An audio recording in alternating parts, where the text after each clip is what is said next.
Ladies and gentlemen, Good evening. Are you ready? Okay, here we go. You're listening to the Deal Room Podcast. Join us as we bring you the inside scoop on business sales and acquisitions. Get across trends in the area and hear the industry's best recount their real-life tips, traps, and experiences. Now, here's your host, Joanna Oakey. Hi, it's Joanna Oakey here and welcome back to the Deal Room Podcast, a podcast proudly brought to you by our commercial legal practice, Aspect Legal. Now, today we have on the show Mark Attard from Xclusive Business Sales, who is talking with me all about buying and selling accounting practices. This will be a two-part series where we really dive into a lot of discussion about how selling an accounting practice or buying an accounting practice can be different to buying and selling other types of businesses. We look at the current market conditions, we look at inquiry levels at the moment, we look at who the buyers are of accounting practices. We talk about why it's not just always about the price, and we discuss why the terms of the sale for an accounting practice can be so much more important than in any other industry. We look at business clients versus individual returns, we look at pricing, we look at the sale of the accounting practice, and so much more. In fact, Mark and I had so much to talk about in this topic that this has ended up as a two-part series. So in part one, which is the episode that you're listening to right now, we're talking about filtering prospects. We're talking about due diligence. We're talking about classic mistakes that sellers make. We're talking about the benefits of using a broker, and we're talking about what makes selling an accounting practice different from selling another type of business. And then in part two of the series, which will be released next week, we'll go through current market conditions before and during COVID. We'll talk about business clients versus individual returns in an accounting practice and the impact on valuation. We look at the quality of accounting clients that can impact valuation. We talk about committing to the process, and we give some final tips and takeaways. So buckle in. Here we go with part one of our two-part series, all about buying and selling accounting practices. Hi, Mark, and welcome to the Deal Room Podcast. Good to be here. Fabulous. It's so good to have you, Mark. And I'm really excited to have this discussion today about buying and selling accounting practices because, number one, we have a lot of accountants who are listeners. Number two, I deal with a lot of accountants who are acquiring or who are selling. And so I think we're going to have loads of things that we find interesting to delve into together today. And number three, because you're just a really nice guy and I love to chat to you. So how about that? Thank you, Joanna. You're too kind. Okay, so why don't we kick it off? I guess the right thing to do right here is maybe for you to just begin by telling us, how is it that you work with accountants? What's your background? And why? Sure. Why do you work in accounting practice, acquisitions and sales? My start with accounting practices started quite a few years ago when I worked in corporate banking for ANZ. And at the time, they developed a accounting package for accountants, other professionals, where they would lend money for them to acquire other practices. So I used to work closely with accountants for many years, and I found accountants, it does take a while to build that relationship with accountants. And basically, well, like lawyers, I guess we're conservative industries, aren't we? It takes us a little while to build that bond and that that trusting relationship. Yeah. So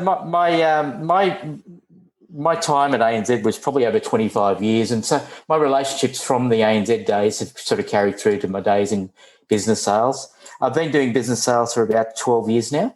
Mm-hmm. And I don't just sell accounting practices, but I do have a bit of a speciality in working with accountants. I know a lot of accountants around Sydney, and I know the intricacies of selling an accounting practice. Brilliant. And it's an interesting, I guess, accounting practices are an interesting industry within our M&A business sale and acquisition industry, because often there's the case that there's lots of sellers and not many buyers. But in the accounting industry, that's almost flipped on its head, right? Exactly. We've got a database. I can't tell you how many people we've got on our database wanting to buy accounting practices, but I get calls regularly. Every week I get calls from people looking for accounting practices, and I get the opportunity several times a year, 3-4 times a year, to sell accounting practices. And, invariably when we advertise accounting practices, I'll have 100 inquiries to work with. So wow. So generally 100 to 1. So generally I need to shortlist, the prospects, because you can't talk to 100 accountants. Like, you basically got a shortlist to about 5 or 6 accountants to talk to. And look, from talking to the prospective buyers, I can tell whether there's a fit or not. I generally, So how do you do that? So how do you come up with your shortlist? Well, I suppose number one on the list is delving a little bit into the financial side to work out what someone's situation's like, financial position to actually be able to acquire accounting practices. Do you mean, like, have they worked out where the finance is? Have they got themselves finance ready? Is that what you mean by that? Yeah, you can only do so much inquiry in that area, but you can get a good feel if someone's ready to buy an accounting practice. To what their situation's like. So their current situation. So we've got buyers coming from different areas. So typically a buyer might already have an accounting practice and looking to acquire a bunch of fees to grow their accounting practice. It might be a partner in one of the bigger firms that's looking to go on their own. And everyone knows it takes time to build a client base. And, if you leave a bigger firm and go on your own, it's going to take a couple of years to get to a critical mass where it can support the principal. Such a good point. And so, this is the avenue of getting a running start on it all by the client base.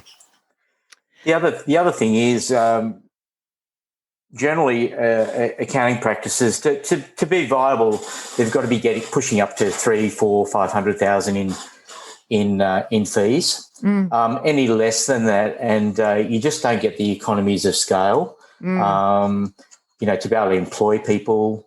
And generally, from what I can see, accountants at that level really get worn out with all the compliance stuff and get bogged down with the compliance. Whereas if you've got a firm with 800,000 to $1 million in fee, you can employ people, a practice manager.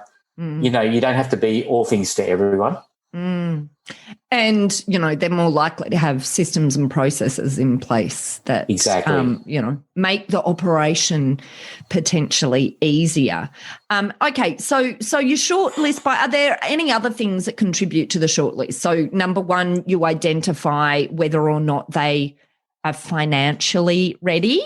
And what else is in that? Like, I presume, and I could just be guessing here, I presume that particularly with accountants, it must be relevant to understand how much they know about the process, how educated they are, and how long they've been thinking about it. Because I think this is an example of a type of industry, and certainly based on my experience of working with clients, and we're making broad generalizations here, but just from a broad generalization perspective, accountants tend to take a bit longer, in my experience, to go from that idea of I want to buy a practice to actually finding the right practice and then having the confidence to complete, because one of the things that I see can be a bit of an issue for accountants purchasing is if they're on their first run through, so they've gone through their first target, their first sort of, it's almost they need a first dry run. they can often get bogged down in the due diligence stage because they just suddenly then get a bit nervous about it all because they haven't done the learning, they haven't taken themselves through the process. Do you see that too? A couple of good points there is talking about that due diligence piece. Due diligence doesn't need to take a long time. I've seen due diligence done in 2 hours. Wow. On a smaller practice where someone picks up 5 or 6 files at random, just checks through the file notes, works out, the quality of the files. And I've seen that done even, on larger firms as well, where, due diligence doesn't take a long time at all. On your point about having a dry run, the ideal buyer for us is someone that's bought other accounting practices. Yeah. Because they've been through it all. They know what to look for. Yeah. They know what they're prepared to pay. And it's funny, even though there's a lot of competition for accounting practices, accountants generally won't overpay for an accounting practice. They know exactly what the market is, and they just won't. There's a parameters in which they'll pay up to. And beyond that, you're just stretching it too far. So, and we know what those parameters are. We when we do a valuation on a business, we're generally, this is all types of businesses, but generally we like to be 5 to 10% range of where we pitch it.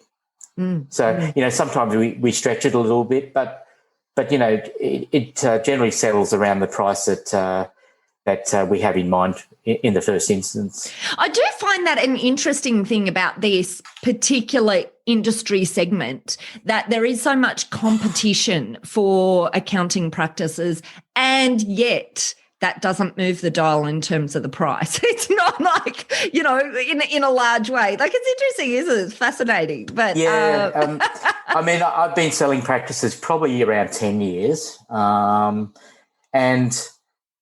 The price doesn't seem to go up, but I think if you went back 20 years, the price would have been vastly different to what they are today. Yes. Because the same's happened with the mortgage broking industry. Financial planning is another animal because of all the legislation that's come in. It's changed in another way. Yeah. Okay, all right. So that's good. So I guess we've given some tips about the buy side, but let's talk about the sell side at the moment. Let's talk about the sell side generally, and then let's have a bit of a chat about market conditions, because I'd love to do that as well. And everyone loves current, up-to-date trends, so we've got to give a bit of that as well, Mark. Let's do that. But let's start with, what is it? What do you think are the classic mistakes that sellers make, or things maybe that accounting practices who are looking to sell maybe don't quite realise from the beginning? Often accountants don't think about the exit strategy, early enough. And I am generalising, but I've seen quite a few cases where that's happened. They're so busy running their businesses that it's taken a second priority to them. Yeah. The better firms, and I've got numerous examples of better firms where they haven't need me for their exit strategy. So typically, they've had a junior accountant come on board. I've seen them sometimes where they've been, graduates that have joined with a senior principal, and over time that junior has become part owner of the firm. And generally speaking, once the older accountant is ready to retire, the junior accountant will take over the practice. Yeah, and I guess that's an example of good succession planning. But on the flip side, I guess what accountants need to be careful of is the amount that they're limiting the value that they might get at sale, number one, or limiting the structure of the sale. So maybe the amount of money they might get up front or whatever, by only looking at that strategy rather than going to market. Is that what you'd say? It depends on their motivation. So, if your motivation is to sell and get most of your money up front, a succession planning strategy like that may not always work, but it's a gradual exit. And what I find is most accountants don't want to finish up on the Friday and play golf on the Monday. They all want to, be, continue in some capacity helping with the firm. And it might be just being the face of the clients. That's an important point, actually. For firms that do sell, an orderly transition where the outgoing owner, is on, a contract a couple of days a week for up to 12 months, even beyond that, if, they both agree. It all helps because, the face is still there until the clients meet the new accountant once, possibly twice, and get some confidence in the accountant that's acquired the firm. You don't have a relationship until then. Yeah. So having the old accountant there is invaluable for retention of clients. Yeah. And, one of the things that I have seen scuttle deals in this space before is sellers perhaps not being so tuned in to how important it is for them to ensure that their clients are going into trusted hands or hands that they trust. And in the beginning, it might seem about the dollars and how the deal is structured. But as we go along and get to that point of transition, or worst, after completion, they suddenly start thinking this through. If they don't have confidence in the buyers, it can cause massive issues with the deal. So this is something that I think is actually really important for sellers in this space to think about from the beginning. What is it that they are looking for in a buyer as well? What do you think about that, Mark? No, I agree with that, Joanna. And it comes back to that original point of how we filter all these prospects at the start. I take a position when I'm talking to people as if I'm in the seller's shoes and work out, can this person jump into the space of the seller and transition their business without losing clients? And if it's not apparent, like there's probably some good examples would be, an accountant that just simply works with iReturn type clients, trying to buy a practice that's got, numerous clients that have turned over $15, $20 million. It's not going to be easy for that accountant who hasn't had the experience in small to medium business to transition those clients. And it'll affect the seller as well because, when you sell an accounting practice, there's invariably retention that's held, to account for any loss of clients over 1, possibly 2 years. And that could be up to 20. I've seen it, up to 30%. So, the seller of the accounting practice, he needs to be confident that those clients are going to transition and not leave, as soon as the incumbent accountant. Yep. And it's interesting. I love the different terminology in this space because I love how accountants in the accounting sphere, we tend to always call this a retention, or sometimes people like to refer to it as a clawback, but ultimately it's not a clawback. It's more about a retention of the purchase price. But in the rest of the world, we call it an earnout because ultimately it is. That's what it is. It's an earnout. True. If you meet these metrics, this is the amount that we'll pay into the future. But I just love that in the accounting world, same thing, but we just call it retention instead. Love it. That's so hilarious. Cool. And I love in accounting terms the reference to tuck in as well. I think that's fabulous because it's just, once again, it feels like a little bit of industry jargon, whereas we have the same concepts happening in other industries, but we just don't use the same for. Yeah, so true. Right? So true. I love it. I love it that you can have within this M&A space, it's this little subsection of jargon that relates to only the one area. But anyway, that's cool. We're debunking the jargon here today, Mark. We're explaining what it really is. Love it. Okay, cool. So we've sort of talked about some of those benefits of using a broker. Maybe you can just talk a little bit more about it. So you talked about, here's one way of exiting this succession planning approach. And we said, brilliant, if you can make it work. There are a few reasons why it may or may not work. And it's a really long-term strategy that may or may not work if the staff that you're bringing on board with that succession plan in mind ultimately don't want to It doesn't work for them. They're not the right people.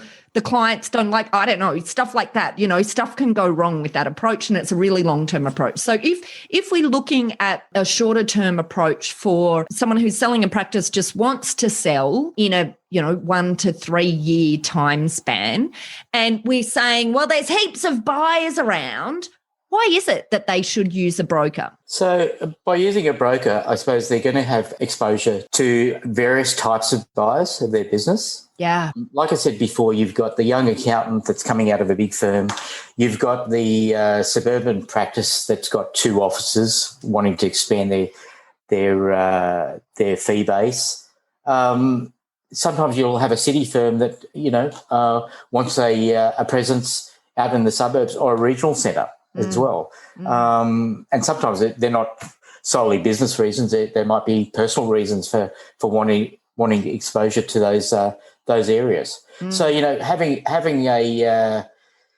a broker also has added benefits of taking away the emotional side. I agree. The emotional side's really important. And look, we do have accountants coming to us that just may not be ready at the time to sell. And you can tell because they'll be pushed back, and it'll be difficult to find the right buyer for their business. And it does happen. Like, if someone's not ready, well, sometimes it'll just mean, them running it another couple of years because it's a big decision. Most of these accountants have been working in their firms for 20, 30 years. That's why I think a long transition helps not only the buyer, but it helps the seller emotionally as well. Yeah.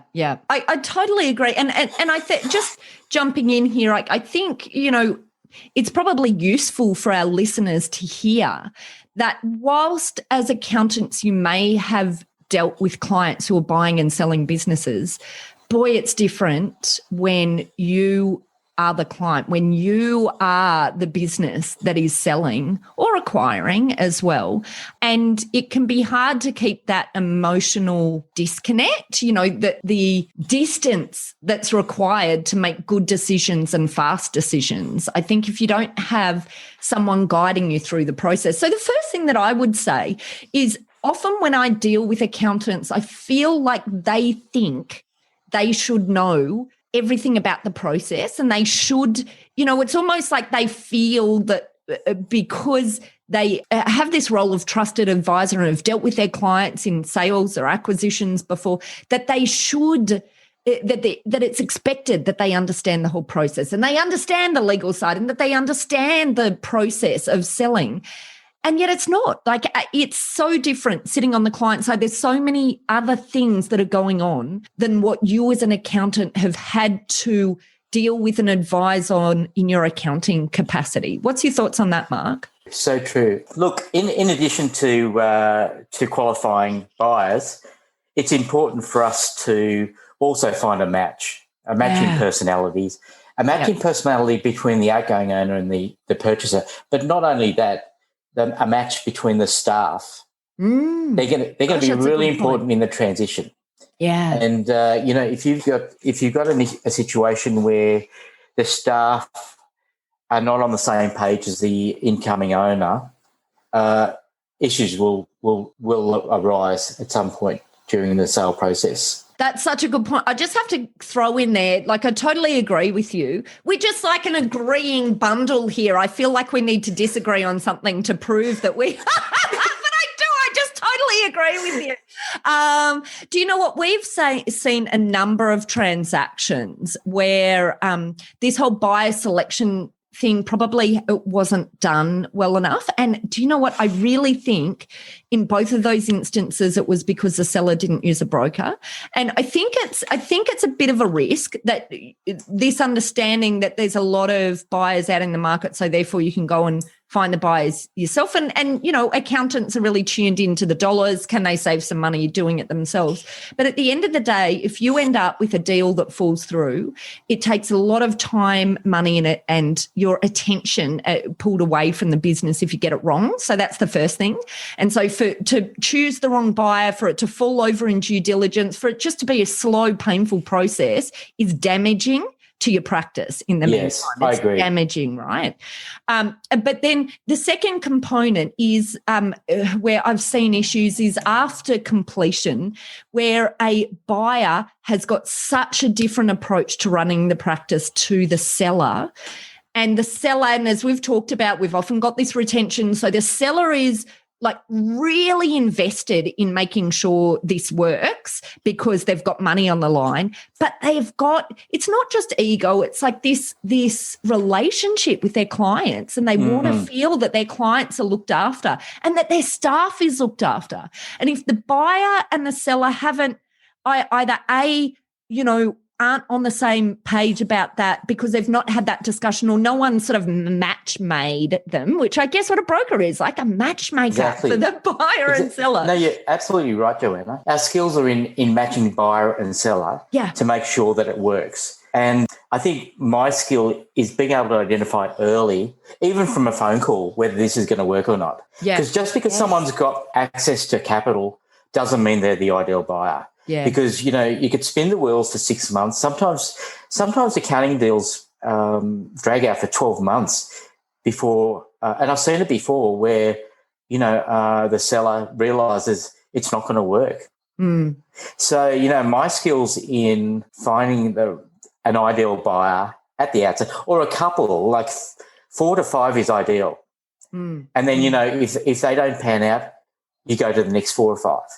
But 4 to 5 of the ideal, like 4 to 5 perfect matches. Come from a large pool that's been brought down to the right buyer for your practice. Perfect, yeah. And that's in just asking the right questions. Yeah. Being able to, what's your background? Yeah. What are the sort of clients you work with? Those sort of questions, like just delving a little bit into their background. And within minutes, whether it's an ideal fit or it's just not going to work. Brilliant. Absolutely love it. And actually, I'd like to come back a little bit as well. Let's just really quickly touch on what are the differences between selling an accounting practice versus selling other sorts of businesses. Where are the main differences, do you think? So one, we've talked about the importance of matchmaking the buyer and seller together. And look, I think that's relevant across industries, but it's particularly so in accounting because of this trusted advisor relationship between the accountants and their clients. So I think that's why whilst it's relevant across all industries, it's particularly relevant in this industry.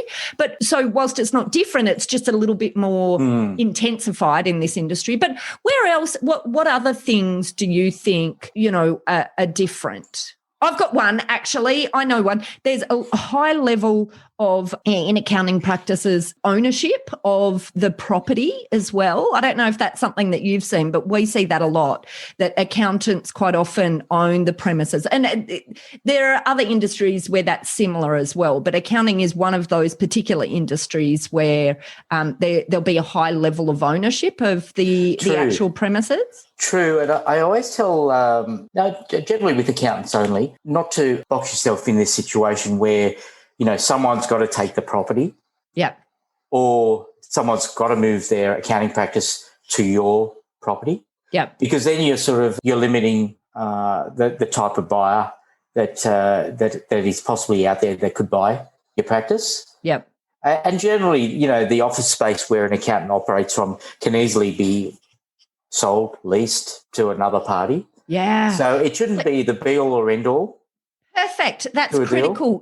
Don't assume you have to find, maybe it's the accountants think this is a category of buyer that they're looking for, but you're saying, hey, maybe you're looking at the wrong things in your buyers, so be careful. Yeah, and everyone comes with different circumstances. So, you might have an accountant that's got a big office that's got surplus space in a better location. So, you don't want to stop that person possibly buying your practice. Yep. So it's similar to selling a business where you own the factory and you say to a buyer, "I'll only sell it to you if you sign a 5x5 lease on the factory."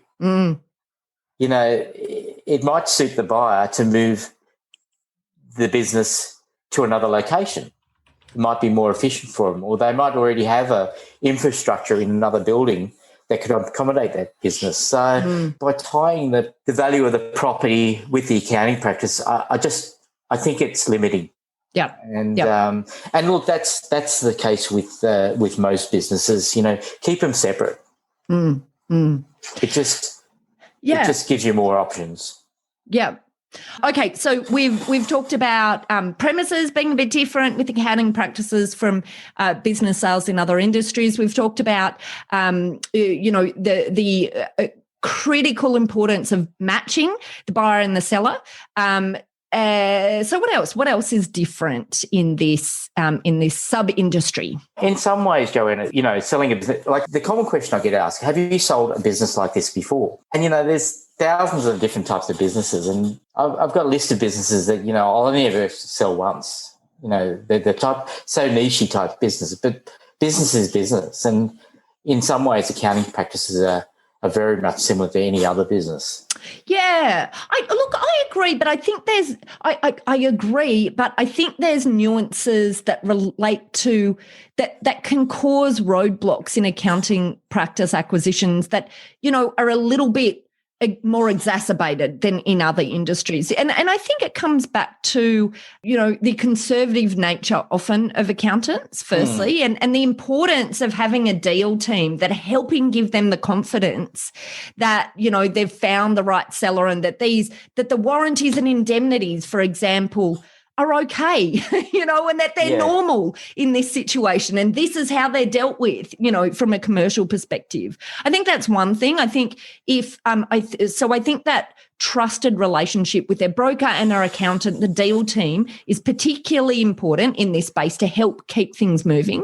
But, I also think, because the main elements of value in an accounting practice are really generally two things.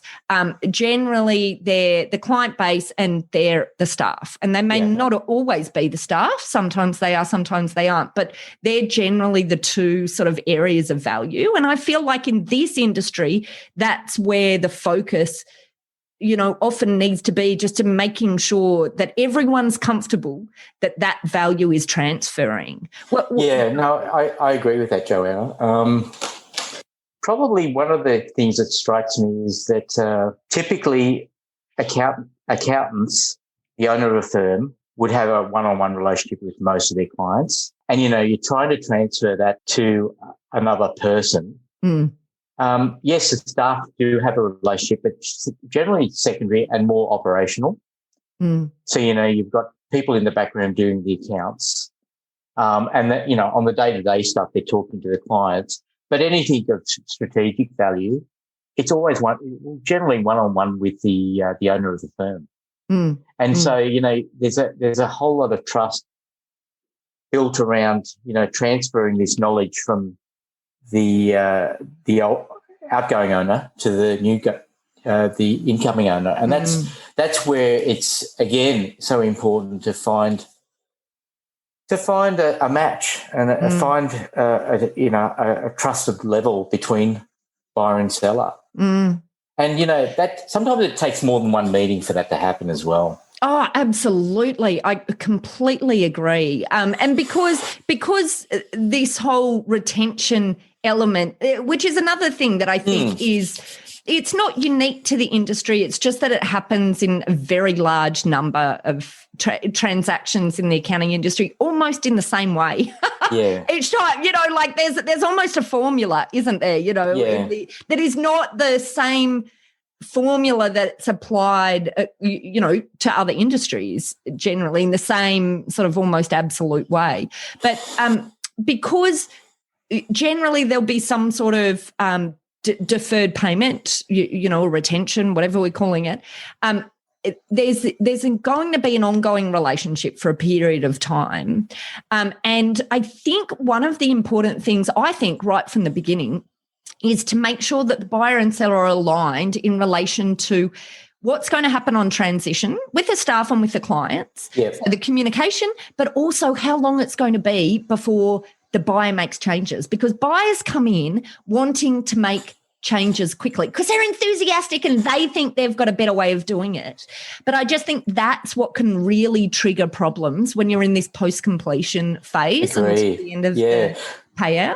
It comes down to even the name of the practice. Like my suggestion to an incoming owner is keep the same name, possibly 6 months after, incorporate the name somehow and have, ABC part of the CDE group, something to that effect. And then, in 18 months, 2 years, when I think, once there's a relationship between the client and the accountant, and that I would give it 12 months, 18 months before you fully change the name and the signage and fully incorporate into the new firm. That's my suggestion. And I've seen it happen. It generally works really well that way. Having the selling accountant on the premises a couple of days a week, still being the front to the clients, the friendly face of the firm, it helps. And you never know, sometimes the accountant, can continue for years, on a part-time basis or a consultancy basis to, because it suits both of them. Yep. That's the idea. I mean, that's the ideal scenario because I think generally accountants want to continue in some capacity and not just, you can play golf, but, 5 days a week, it's hard to fill that time. It's a bit of a void when you've been working so hard all your life. So Yes. Be aware of that from the outset, I guess, is the point. Yeah. Well, that's it for our first part of our 2-part series, all about buying and selling accounting practices. Now, just a reminder, don't forget to tune in next week to the next episode where we talk about current market conditions before and during COVID and the impact and valuation of having business clients versus individual clients, or indeed the quality of the clients. We talk about committing to the process and we give some tips and final takeaways. And that will be in part 2 of this 2-part series. But of course, you've just finished part 1 of the 2-part series. So if you were interested in finding out more about this topic that we spoke about today, firstly, you can contact Mark Attard at Xclusive Business Sales by heading over to our website at www.thedealroompodcast.com or check out the show notes. We'll link straight through to Mark Attard. And of course, we also on our website have a way for you to contact our lawyers at Aspect Legal if you are interested or your clients are interested in discussing any legal aspects of sales or acquisitions of accounting practices. We've got a number of great services to assist accounting practices, and we deal with a lot of businesses in this area. And finally, if you enjoyed what you heard today, then please pop over to iTunes and leave us a review. Well, that's it for today. Don't forget to tune in next week to part 2 of this 2-part series. But for today, thanks again for listening in. You've been listening to Joanna Oakey and the Deal Room Podcast, a podcast proudly brought to you by our commercial legal practice, Aspect Legal. See you next time.